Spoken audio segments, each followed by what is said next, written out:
Magandang araw sa inyong lahat. Ako nga pala si Leandro. At ito ang aking kwento. Isa akong janitor ng simbahan. At kailanmay, hindi ko pa naranasan ang kahit anumang kapapalagan. At hindi ako makapaniwala na marami pala sila sa paligid ng simbahan. Naglilinis ako nun sa may altar. Pinupunasan ko ang paa ng poong Nazareno. Habang ginagawa ko yon, hindi ko namalayan na may pumasok pala ng simbahan. Agad kong niligpit ang aking mga gamit at tumalis na sa altar. Nang makababa ako, nilingon ko ang mga upuan at walang ni isang tao akong nakita. Nagtaka naman ako. Agad kong nilingon ang paligid. At wala talaga. Baka guni-guni ko lang yun, sabi ko sa sarili. Nang biglang, may naamoy akong sunog. Nataranta ako at agad hinanap ang amoy. Agad kong pinuntahan ang plangka ng kuryente sa may entrance ng simbahan. Baka may nasunog na wire ng kuryente.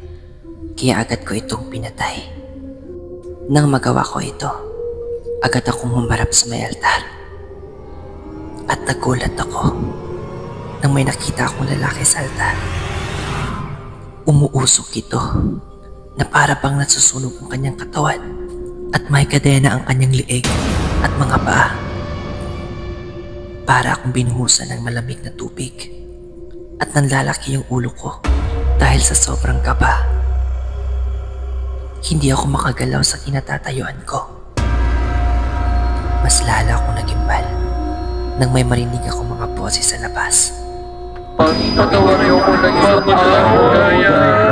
yung pakinggan nyo kami. Hindi ko na alam ang gagawin ko sa mga oras na yon. Para bang tinakasan ako ng kaluluwa ko. At hindi ko na nakuhang magdasal dahil sa labis na takot. Nanginginig ang buong katawan ko at hindi ko na namalayan na nawala na pala ako ng ulirat. Nagising ako nang may tumapik sa akin. Uy, ayos ka lang ba? Sakit ng ulo ko. Anong nangyari? Nawalan ka ng malay? Ano bang nangyari? Agad akong tumayo at iginala ang tingin ko sa paligid. Pero wala na sila. At nang nilingon ko ang taong gumising sa akin. Para akong masusuka sa labis na kaba at kulat. Sabihan mo ang Diyos na tulungan niya kami.